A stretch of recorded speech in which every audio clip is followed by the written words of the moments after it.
आज इस वीडियो के अंदर मैं डिस्कस करने जा रही हूँ chapter 4 that is carbon and its compound of class 10 science book.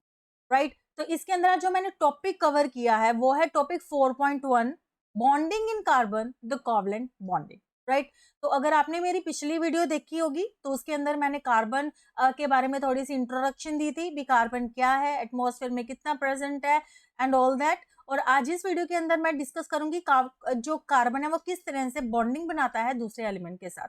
Hello everyone, welcome back to my channel SK studies. My name is Sarabjit Kaur और चलिए हम वीडियो को स्टार्ट करते हैं। Bonding in carbon the covalent bond, ये है topic 4.1 of NCERT book. Topic 4.1, right. मेरी पिछली वीडियो के अंदर मैंने कार्बन की इंट्रोडक्शन दी थी, कार्बन के बारे में बताया था। अगर आपने वो वीडियो नहीं देखी है तो सबसे पहले आप वो वीडियो देखिए। ऊपर आई बटन पे एक लिंक आ रहा होगा, अगर आप उसको क्लिक करोगे तो आप उस वीडियो को खोल सकते हो और उसको देख सकते हो। तो इस वीडियो के अंदर मैं बात करूंगी topic bonding in carbon the covalent bond. Let us now look at the electronic configuration of the carbon. The atomic number of carbon is 6. अब सबसे पहले जो कार्बन है, कार्बन एलिमेंट, उसका एटॉमिक नंबर कितना होता है? वो होता है 6। अब अगर हम उसकी इलेक्ट्रॉनिक कॉन्फ़िगरेशन देखें तो वो क्या होती है? 2 and 4, right. Now carbon has 4 electron in its outermost shell. अब कार्बन का देखो यहाँ पे कितने इलेक्ट्रॉन्स है? 4 इलेक्ट्रॉन्स है इसके आउटर मोस्ट शेल के अंदर। एंड नीड्स टू गेन और loss 4 electron to attain the noble gas configuration. और अगर इसको नोबल गैस कॉन्फ़िगरेशन को अटेन करना है तो इसको क्या चाहिए? 4 इलेक्ट्रॉन्स, या तो ये उनको लॉस करेगा या उसको गेन करेगा। तो गेन क्यों? मतलब अगर उसको 8 ऑक्टेट कंप्लीट करना है तो या तो वो 8 कंप्लीट करे, ठीक है, या फिर 4 को लॉस करके 2 इलेक्ट्रॉन्स रहने दे ताकि फिर से उसका ऑक्टेट कंप्लीट हो जाए।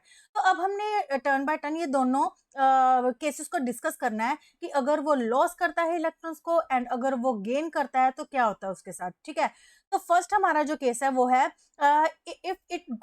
If could gain 4 electrons forming C4 anion. कहते हैं अगर ये 4 इलेक्ट्रॉन्स को गेन करता है तो इसके पास 8 इलेक्ट्रॉन हो जाएंगे इसके आउटर मोस्ट शेल में, तो दैट मीन्स ये नोबल गैस कॉन्फ़िगरेशन को अटेन कर लेगा। पर अगर ये 4 इलेक्ट्रॉन को गेन करता है तो ये बन जाएगा C4 एनायन, ठीक है। But it would be difficult for the nucleus with 6 protons to hold on to 10 electrons. अब देखो अगर इसके आउटर मोस्ट शेल में 4 इलेक्ट्रॉन्स है, ठीक है, मतलब इसके पास टोटल जो इसका एटॉमिक नंबर कितना था? 6, ठीक है, मतलब इसके पास 6 इलेक्ट्रॉन्स थे और इसके न्यूक्लियस के अंदर 6 प्रोटॉन्स थे, ठीक है। और अगर अब ये 4 इलेक्ट्रॉन्स को गेन कर लेता है तो इस केस में क्या होगा? इसके पास इलेक्ट्रॉन्स तो 10 हो जाएंगे बट इसके न्यूक्लियस के अंदर क्या रहेंगे? 6 प्रोटॉन्स। तो इसके न्यूक्लियस के अंदर जो 6 प्रोटॉन है उनको 10 इलेक्ट्रॉन्स को होल्ड करके रखना बहुत ही डिफिकल्ट हो जाएगा, ठीक है। So that is 4 extra electron, जो कि 4 इलेक्ट्रॉन उसने गेन किए थे वो एक्स्ट्रा थे, तो ये पॉसिबल नहीं है। ये 6 प्रोटॉन न्यूक्लियस के अंदर 10 इलेक्ट्रॉन्स को होल्ड करके नहीं रख सकते, इसलिए जो कार्बन है वो 4 इलेक्ट्रॉन्स को गेन नहीं कर सकता, ठीक है।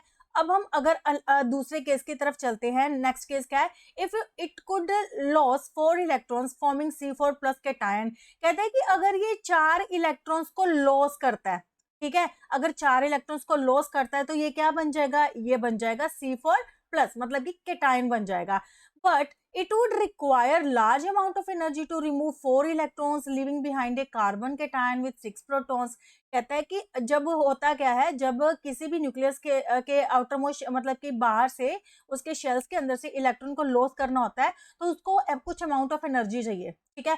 बट अब ये 4 इलेक्ट्रॉन्स को लॉस करना है उसके लिए तो बहुत ही ज्यादा अमाउंट ऑफ एनर्जी की जरूरत है जो कि पॉसिबल नहीं होती, ठीक है। और वैसे भी अगर हम दूसरी तरफ की बात करते हैं कि अगर ये 4 इलेक्ट्रॉन्स को लॉस कर देगा तो न्यूक्लियस के अंदर 6 प्रोटॉन्स रह जाएंगे एंड न्यूक्लियस के आउटसाइड में बाहर 2 इलेक्ट्रॉन्स रह जाएंगे, तो फिर वो न्यूक्लियस स्टेबल नहीं होगा। तो दो इसलिए एक तो इसके पास एनर्जी नहीं है, दूसरा न्यूक्लियस स्टेबल नहीं होगा, इसलिए ये अपने 4 इलेक्ट्रॉन्स को लॉस भी नहीं कर सकता। अब देखो ये ना ही इलेक्ट्रॉन को लॉस करेगा ना ही इलेक्ट्रॉन को गेन करेगा, दैट मीन्स ये आयनिक बॉन्डिंग में पार्टिसिपेट नहीं कर सकता, ठीक है। तो ये करेगा क्या? किस तरह से ये बॉन्डिंग करेगा दूसरे एलिमेंट्स के साथ या अपने ही कार्बन के दूसरे मॉलिक्यूल के साथ? तो कार्बन ने अपनी इस प्रॉब्लम को सॉल्व किया by doing covalent bonding. right? Now carbon overcomes this problem by sharing its valence electron with other atoms of carbon or with atoms of the another element. कहते हैं अब कार्बन ने अपनी इस प्रॉब्लम को solve करने के लिए क्या किया, अपने आउटर मोस्ट शेल के अंदर जो इलेक्ट्रॉन्स है उनकी शेयरिंग करनी स्टार्ट कर दी, ठीक है। मतलब कि जितने ये इलेक्ट्रॉन्स किसी को देगा तो उतने ही इलेक्ट्रॉन ये उससे वापस भी लेगा, तो इसको कह देंगे शेयरिंग। तो इस तरह से जो बॉन्ड फॉर्म होता है by the sharing of electrons, उसको हम क्या बोल देते हैं, कोवलेंट बॉन्ड, ठीक है। तो मतलब जो कार्बन था वो आयनिक बॉन्डिंग नहीं कर सकता था, तो उसने क्या कर दिया, उसने कोवलेंट बॉन्डिंग करनी स्टार्ट कर दी, ठीक है। Not just carbon but many other elements form molecules by sharing electron in this manner. कहते हैं सिर्फ कार्बन ही कोवलेंट बॉन्डिंग नहीं करता, ऐसे बहुत से और भी एलिमेंट है जो कोवलेंट बॉन्डिंग करके मतलब कि इलेक्ट्रॉन्स को शेयर करके अपना रिलेशन किसी दूसरे के साथ बनाते हैं, अपनी बॉन्डिंग को कंप्लीट करते हैं, ठीक है। The shared electrons belong to the outermost shell of both the atoms and lead to both atom attaining the noble gas configuration. कहता है अब ये जो इलेक्ट्रॉन्स को शेयर करना है, ये इलेक्ट्रॉन कौन से है, ये वो इलेक्ट्रॉन है जो उस एटम के, जो उस एलिमेंट के आउटर मोस्ट शेल में प्रेजेंट होंगे, ठीक है। और जो दो एटम्स इसके अंदर पार्टिसिपेट कर रहे हैं, दो डिफरेंट एलिमेंट्स या दो सेम एलिमेंट्स के जो एटम पार्टिसिपेट कर रहे हैं, वो दोनों नोबल गैस कॉन्फ़िगरेशन को अटेन कर लेंगे, ठीक है। तो simplest molecule formed in this manner is that of hydrogen. कहता है जो सबसे सिंपलेस्ट मॉलिक्यूल है जो कोवलेंट बॉन्डिंग करता है, मीन टू से जो अपने इलेक्ट्रॉन्स को शेयर करके किसी दूसरे के साथ बॉन्ड बनाता है, वो है हाइड्रोजन, ठीक है। अब मैं आपको ना कुछ इसके मतलब कोवलेंट बॉन्डिंग करके दिखाऊंगी कि किस तरह जो डिफरेंट डिफरेंट एलिमेंट्स होते हैं वो कोवलेंट बॉन्डिंग को करते हैं। अब मैं सबसे पहला जो सिंपलेस्ट एग्जांपल है हाइड्रोजन का, तो वो ही लेके चलती हूँ। अब मैं बात कर रही हूँ हाइड्रोजन की, ठीक है। अब इसमें क्या है, हाइड्रोजन का सबसे पहले हमें एटॉमिक नंबर पता होना चाहिए। तो एटॉमिक नंबर ऑफ हाइड्रोजन कितना होता है, 1। इसकी जो इलेक्ट्रॉनिक कन्फिग्रेशन है वो भी क्या हो जाएगी, वो भी हो जाएगी 1, ठीक है। तो दैट मीन्स इसके आउटर मोस्ट शेल में कितने इलेक्ट्रॉन होंगे, 1। अब यहाँ पे क्या है, हाइड्रोजन को हाइड्रोजन के साथ बॉन्डिंग करनी है, तो ये हमने ले लिया 2 हाइड्रोजन, ठीक है। अब एक इलेक्ट्रॉन इसके पास है, एक इलेक्ट्रॉन इसके पास है। अब ये क्या होगा कि ये जो ये वाला हाइड्रोजन है ये इसका इलेक्ट्रॉन ले लेगा, और इसके अब देखो इसके पास 2 इलेक्ट्रॉन होंगे इसके आउटर मोस्ट शेल में, दैट मीन्स इसका ऑक्टेट कंप्लीट हो गया। इसी तरह से ये जो हाइड्रोजन है वो भी इसका एक इलेक्ट्रॉन ले लेगा, तो इस तरह से ये वाले हाइड्रोजन ने भी अपना ऑक्टेट कंप्लीट कर लिया, ठीक है। तो ये जो इनके अंदर बॉन्ड बना by the sharing of 1 electron, इसको बोलेंगे सिंगल बॉन्ड। सिंगल बॉन्ड मतलब जो एक एक इलेक्ट्रॉन से शेयर करके जो बॉन्ड बना और जिससे इन्होंने अपनी नोबल गैस कॉन्फ़िगरेशन को अटेन किया, वो हो जाएगा हमारा सिंगल बॉन्ड। इसी तरह से और भी हम एग्जाम्पल ले सकते हैं, जैसे कि अब कार्बन का ही ले लेते हैं, फॉर एग्जाम्पल कार्बन डाइऑक्साइड, ठीक है। अब इसके अंदर 2 एलिमेंट है, एक है कार्बन, एक है ऑक्सीजन, ठीक है। अब कार्बन का एटॉमिक नंबर कितना होता है, 6, और ऑक्सीजन का कितना होता है, 8, ठीक है।